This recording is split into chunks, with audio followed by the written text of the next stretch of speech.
Project B is turning heads, man, after Sophie Cunningham went on her podcast to spill the beans, allegedly, about her not joining. Guys, for this one here, we got to go all the way up to Indy. Let's get it. Let's go.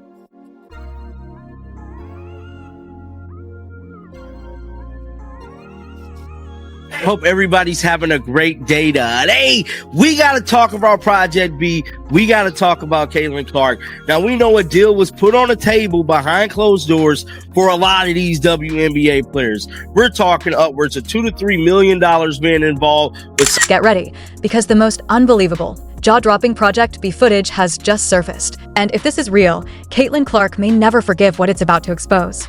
A revelation so explosive just hit the internet that it's shaking the entire sports world to its core. At the center of the storm is Project B co-founder Grady Burnett, a man who follows almost no one on social media, someone who practically lives off the digital grid. Yet now he's been caught in the most incriminating way possible through his own ultra-private, rarely touched following list. And here's the twist no one saw coming. That tiny list includes Caitlin Clark herself and her official foundation. This isn't rumor. This isn't speculation. This is solid, provable evidence, a direct, undeniable link that obliterates every narrative we've ever been sold about Clark having zero involvement with Project B. Someone just blew the doors off what was carefully engineered to stay hidden in the shadows, and the ripple effect of this leak is going to be massive. Because this one piece of information doesn't just raise questions, it rewrites the entire story. It shifts the ground beneath everything fans thought they understood, and now the fallout is spiraling into a full-blown firestorm that's about to set the entire sports world on absolute chaos. $1 billion being involved with signing players. Now, we know that this thing is backed by the Saudis. I'm here to tell you, they got endless pockets. And once again, your boy got to let it be known. Your Majesties, if you need anybody to commentate some games, I'm available, dog. Now, I'm here to tell you, a lot of players have signed. Kelsey Mitchell, Sophie Cunningham, and a host of others. Now, those are the only two Indiana Fever players that had signed on the dotted line to join Project B and get that bag. Now, Sophie Cunningham did a podcast, and she pretty much confirmed for the most. This entire situation detonates just weeks after Sophie Cunningham, yes, Caitlin Clark's own Indiana Fever teammate, sat on her podcast and delivered what everyone believed was the final word. She didn't just hint, she didn't just suggest, she flat out declared that Caitlin would absolutely, unquestionably, without even a sliver of doubt, not be joining Project B. Her tone carried the weight of certainty, the kind meant to slam the door shut on every rumor still floating around. It felt official, definitive, like the kind of statement crafted to end the conversation permanently. But here's the thing, the internet never forgets, and the truth has a habit of clawing its way into the light no matter how tightly someone tries to lock it away. And now, when you rewind and replay Sophie's bold proclamation, it suddenly feels less like insider honesty and a whole lot more like a calculated deflection. A carefully scripted diversion meant to steer everyone's eyes in the wrong direction. A masterful piece of misdirection designed to scatter the crowd right before the real story erupted. For the most part, allegedly, that Caitlin Clark would not be joining. Now, I'm sorry to rain on y'all parade, but that means absolutely nothing. She said she wasn't going to join a week or two ago when she spoke to Andy Constable at the golf event. That means absolutely nothing. You want to know something I learned from investigating, reporting, and following all this stuff to tell you guys, you know, you just follow the line.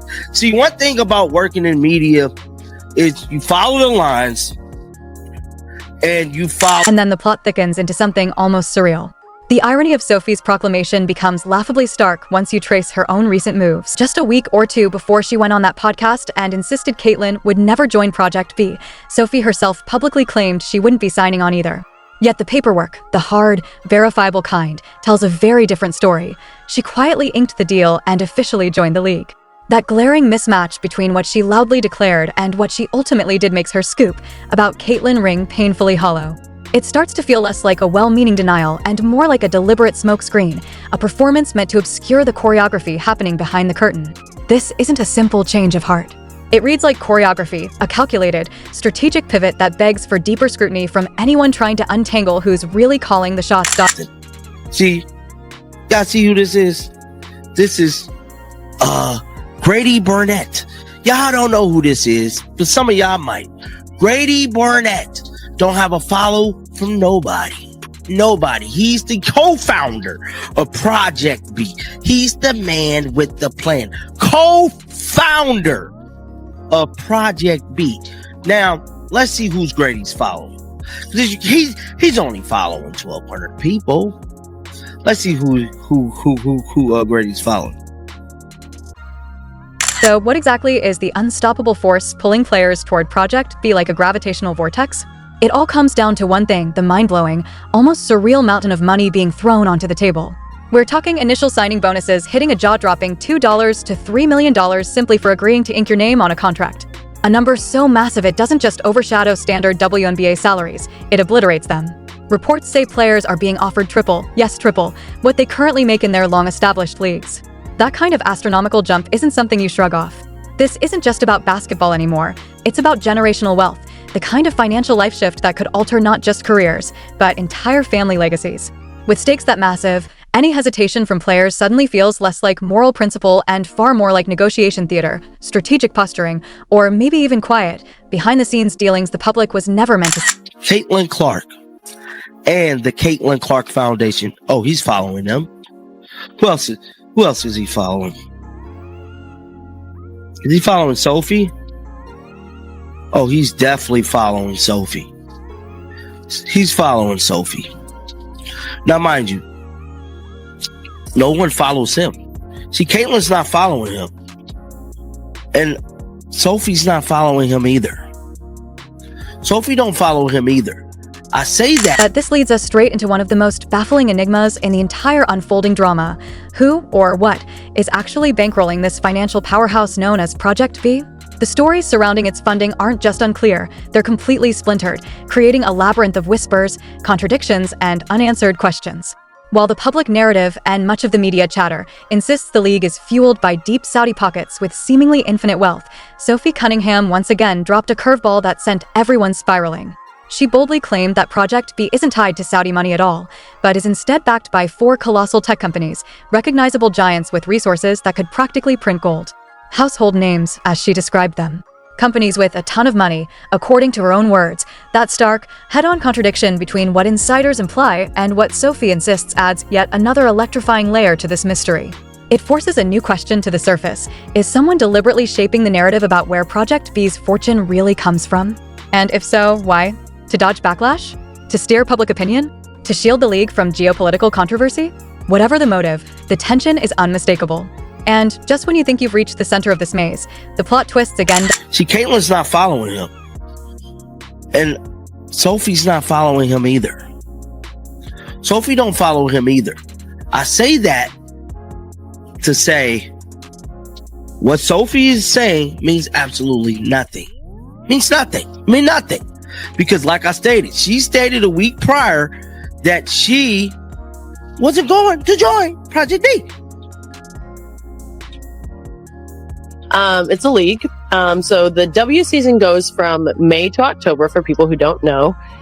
In this league... Let's talk about Project B, because this isn't your average league. Far from it. This is an unprecedented, audacious, global basketball experiment stretching across 7 markets worldwide. Picture this. 2 markets in Asia, 2 in Europe, 2 more across North and South America, and a 7th location placed strategically elsewhere, creating a truly international circuit unlike anything we've ever seen. But here's where it gets really groundbreaking. Project B is intentionally designed so players aren't chained to exhausting year-round schedules. Instead, they travel the world, immerse themselves in new cultures, and play a refreshing and manageable amount of basketball, just enough to stay competitive without pushing themselves to the brink of burnout. And because the league functions as an off-season alternative, it stands apart from newer ventures like Unrivaled. It gives athletes something they've been begging for: elite compensation, global exposure, and a genuinely balanced lifestyle. This player-first model isn't just new, it's a total game changer. One that's redefining what women's professional basketball can look like.